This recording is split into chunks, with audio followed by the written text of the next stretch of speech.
৩ বছর মেয়াদি দ্যাকরেজুদ্দীন অফিসিয়াল যে গ্যাজেট ছিল দ্যাকরেজুদ্দীন ফ্লুসির, সেটার ক্লিক ডে অফিসিয়াল যেটা ছিল সেটার পরিবর্তন করবে। অর্থাৎ যারা বসে রয়েছেন 2025 সালের ফেব্রুয়ারিতে আপনারা জমা দিবেন ক্লিক ডেগুলোর জন্য প্রস্তুতি নিচ্ছেন, আজকে ভিডিওটা তাদের জন্য অনেক গুরুত্বপূর্ণ। আবারও কিন্তু পরিবর্তন হতে যাচ্ছে নতুন আইন বা নতুন নীতিমালার উপরে।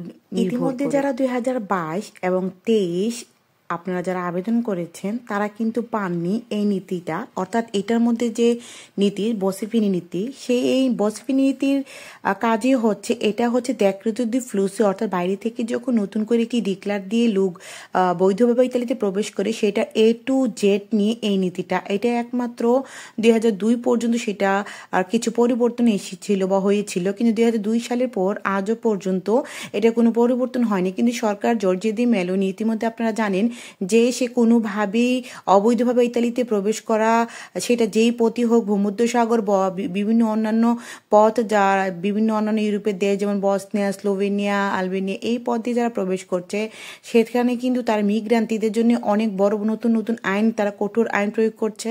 এই কঠোর আইনের মধ্যে কালকে একটি ভিডিওতে আপনাদের সাথে শেয়ার করবো পরবর্তী মাসে কি হতে যাচ্ছে আপনাদের জন্য।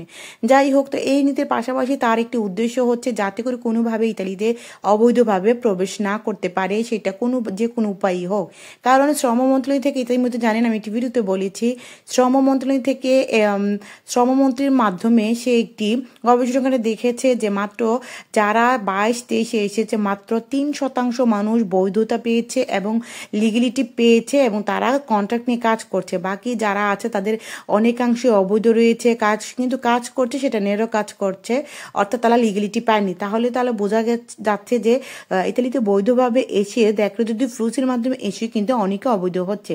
এখন বসিফিনি নীতির কাজ হচ্ছে ইতালিতে যারা বৈধভাবে যারা প্রবেশ করবে তাদের মালিকের মাধ্যমে তারা A to Z একজন মালিক তার শ্রমিককে চাহিদা দিতে হবে, তার চাহিদা পূরণ করতে হবে। যেমন তার মধ্যে একজন মালিক ইতালিতে আসার আগ পর্যন্ত ভিসা, নলস্তা যাই বলেন এখানে এম্বাসি ফেস করা, এবং ইতালিতে আসার পর তার A to Z পেরফেক্তুরা থেকে কাগজ ডকুমেন্টস করানো থেকে বা কাজের কন্ট্রাক্ট A to Z তার চাহিদা পূরণ করবে বা করা হয়েছে, এরকম একটি তারা আইনি প্রক্রিয়ার মাধ্যমে নতুন নীতি চালু করছে। এবং এই নীতির মাধ্যমে একমাত্র তারাই আসতে পারবে যাদের নলস্তার পাশাপাশি, নলস্তা বলেন ভিসা, নলস্তা সব পাশাপাশি মালিকের সাথে আপনাদের একটি কন্ট্রাক্ট রয়েছে, সেটা কাজের এরকম কন্ট্রাক্ট রয়েছে, আপনি আসার সাথে সাথে আপনার মালিকের সবকিছু দায়ভার আপনি নিবে, এরকম কাজের কন্ট্রাক্ট রয়েছে, তারাই আপনার ইতালিতে প্রবেশ করতে পারবে। বসিফিনি নীতির উদ্দেশ্য হচ্ছে 2025 সালে যারা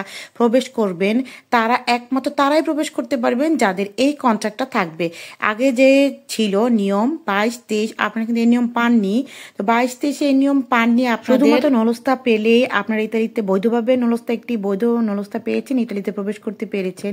কিন্তু এই নীতিতে কিন্তু এটা না, শুধু নলস্তা থাকলে, বৈধ একটি নলস্তা থাকলে আপনি ইতালিতে প্রবেশ করতে পারবেন না। নলস্তার পাশাপাশি বাংলাদেশের এম্বাসি থেকে আপনি যে ভিসাটা দেওয়া হয় সেটা দিলেও কিন্তু পাবেন না, যতক্ষণ না পর্যন্ত আপনি ওই কন্ট্রাক্ট অর্থাৎ মালিকের সাথে, মালিক আপনার চাহিদা পূরণ করবে A to Z আসার আগ থেকে শুরু করে আসার পর ডকুমেন্টস করা পর্যন্ত যে একটি কন্ট্রাক্ট এবং পাশাপাশি কাজের কন্ট্রাক্ট, সেটার রিয়েলিটি যদি না দেখাতে পারেন তাহলে আপনি প্রবেশ করতে পারবেন না। নীতির মূল কার্যক্রমটা হচ্ছে, অর্থাৎ নতুন করে ক্লিক ডেতে এই কারণে পরিবর্তন করা হবে, আগে যে নিয়ম ছিল দ্যাকরেজুদ্দীন ফ্লুসির সেটার সাথে কিন্তু বসিফিনি নীতির যে আইনটা চালু বা নীতিটা হচ্ছে যে 2025 সালে জমা দিবে সেপ্টেম্বর বা অক্টোবরে 3 মন্ত্রণালয় ভিত্তিক, স্বরাষ্ট্র, পররাষ্ট্র এবং কৃষি মন্ত্রী, 3 মন্ত্রণালয় ভিত্তিক যারা আপনার বাংলাদেশ থেকে বা বিশ্বের যে কোনো জায়গায় যে দেশ থেকে আপনারা শ্রমিক আনছেন তাদের সাথে শ্রমিকের চাহিদা পূরণ করা হবে,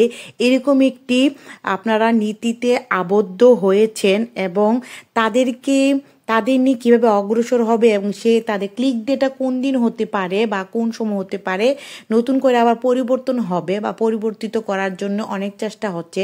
তবে ইতিমধ্যে এটার বিরোধিতা শুরু হয়েছে বা এটা নিয়ে যাতে করে এই আইনটি প্রয়োগ না হয় সেটা নিয়েও কিন্তু বলাবলি হচ্ছে, যাতে করে এটা পরবর্তীতে যদি কোনো আবার ডিক্লার দিই তখন থেকে যাতে আবেদনটা হয়। কিন্তু যেহেতু একটি সরকারি নীতিতে অলরেডি হয়ে গেছে সরকারের পক্ষ থেকে, পাশাপাশি অবৈধভাবে লোক যাতে প্রবেশ না করতে পারে সেটার এগেনস্টে সরকার অনেক কাজ করছে, সেই ক্ষেত্রে কিন্তু এটা থাকতে পারে। 2025 সালে ক্লিক ডে পরিবর্তন হবে এবং বসিফিনিতে আওতায় যদি পরে নতুন করে অনেক কিছু যোগ হবে, আবার নতুন করে অনেক কিছু অ্যাড হবে। আইনের কথা বলছি, নিয়ম নীতির কথা বলছি। সো আপনারা অনেক সাবধান হবেন যারা ক্লিক ডে জন্য প্রস্তুত হয়ে রয়েছেন, কারণ একমাত্র কিন্তু নলস্তা এবং নলস্তা পাওয়ার পর বাংলাদেশি ভিসা এম্বাসি ফেস করার পরে যে পাসপোর্ট ভিসা পাচ্ছেন এটা নিয়েই কিন্তু আপনি ইতালিতে আসতে পারবেন না।